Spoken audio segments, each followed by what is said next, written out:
Welcome to Gray Overload. I'm Anthony, and let's talk a little bit about something that's kind of boring, security vulnerabilities. But I think it's something that we got to keep in mind, right?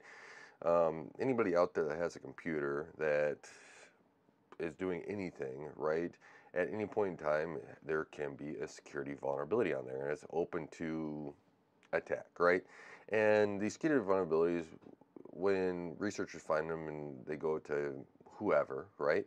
And in this case, we'll go on AMD's side of things. AMD put out their January release, but you have to update certain things. Hopefully, AMD or whichever company is fixing them, and we're getting a more hardened system, better development, better hardware down the line, right? Because all of these things are taken into account, hopefully, when they develop the next side of things. And well, some of these may be hardware side bugs that need to be fixed through software. Some of them are software side bugs because as a software developer myself, I wish I could develop perfect software, but it seems to never happen, right? And so these are all things to keep in mind as we're going through and be like, okay, every once in a while, maybe I need to update a BIOS. Maybe I need to um, update a piece of software so that I make sure that I'm protected as much as possible in a world where people are trying to scam you and everything else through email, through whatever, right? Through remote attacks, whatever it is. And it's just something to keep in the back of the mind. I think sometimes we kind of put it in the back, not only do we put it in the back of our mind, but we kind of forget about it. It kind of just seeps out the back and it's no longer there, right? But if you keep it in the back of your mind, right, there's every so often I run through and, make sure my wife's phone and everything else is up to date, computer, all that stuff, right? Make sure firmwares are all there, BIOS are updated. I do this with the kids too and everything else. And friends, all that stuff, right? And maybe if you are the tech person for your realm of friends and family, you're probably doing the same thing. But it's something to always keep in mind, right? Especially you want as much update as possible. Now, some of us in the performance realm will take a little bit of chance, right, and be like, which BIOS is helping me or firmware is helping me perform the best, right? I want the most frames per second, whatever it is, right? That's a different scenario. If you're everyday user, you probably want the most, hardened security because it can be a problem. But let's jump over to AMD and let's just go through some of the stuff here, right?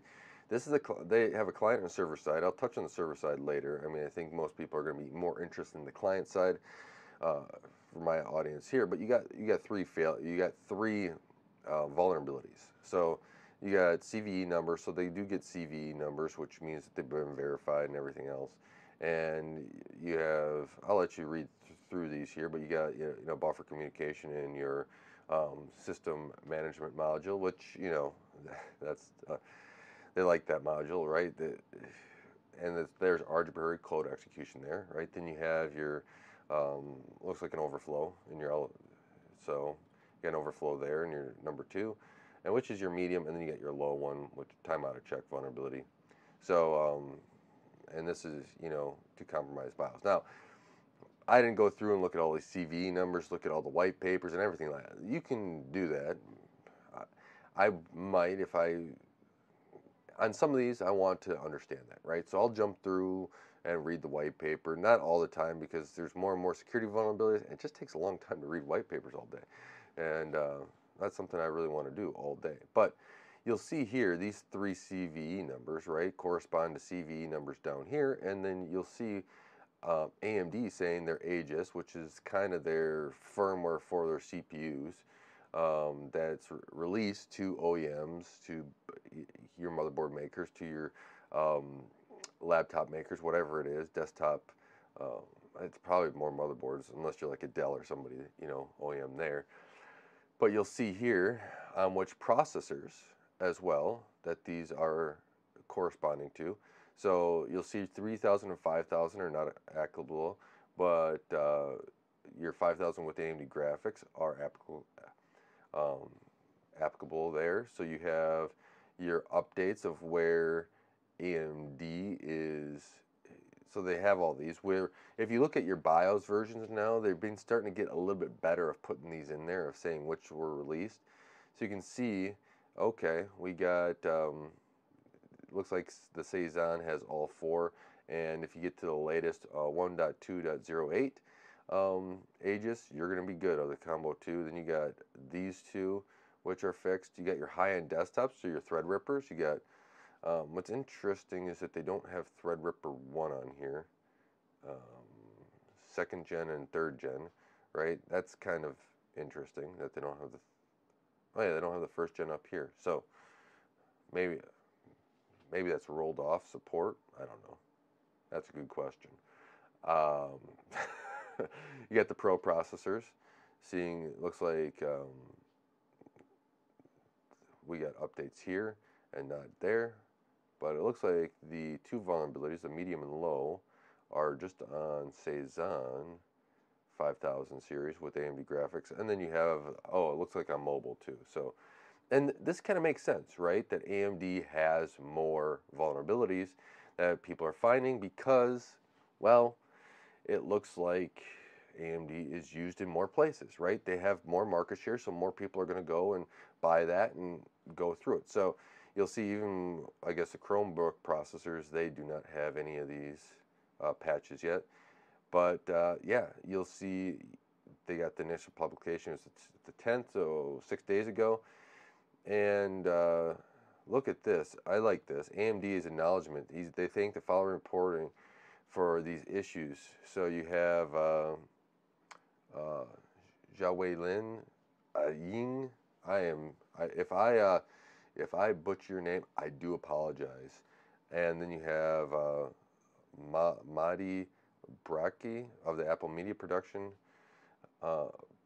Products Red Team, and then you have an internal audit. I like that. An internal audit is always a good idea as well. So you got these three vulnerabilities, and then if you go over to server vulnerabilities, you got a lot. You'll see there's four high ones, and this is also with the system management mode. I get that it is useful for it, but yeah, you'll see there's a lot of these, and then you'll see first gen, second gen, and third gen EPYC processors, and where all of them kind of fill in. Looks like Milan has a lot of different ones. So if you're on Milan, you're going to have to be updating. So if you want, what's nice is since there's so many more vulnerabilities, I wish they would do that with the client side. They say, okay, here's a minimum version. To mitigate everything on the client side, right? There's other things that can happen in these Aegis updates, and yeah, if you want like performance, whatever else, so that's just the minimum version. Then you got your SEV table, and then again, they are thanking people, and there's a lot of internally that were reported. Oof. So some of the same people here. But that, I mean, that's, I think, a good summary of what's going on here with AMD's side of vulnerabilities. It's just one thing to keep track of and keep in the back of your head, right? I just want to touch on the server side, but the client side, going back and looking at updates and getting updates is always kind of, hey, something to keep track of because Windows is updating. Yeah, I get sometimes performance. You got to watch it. So there's a balance sometimes, but just being hardened against issues is always something to keep in the back of your head. You don't have to do it every month. You don't have to do it every week or every day, right? You can take a couple months and every 6 months and be like, oh yeah, something I need to check, but something to keep on top of just to do it. I do it for friends, right? If they ask, hey, can you go take a look at something? I'm doing other things with their computer.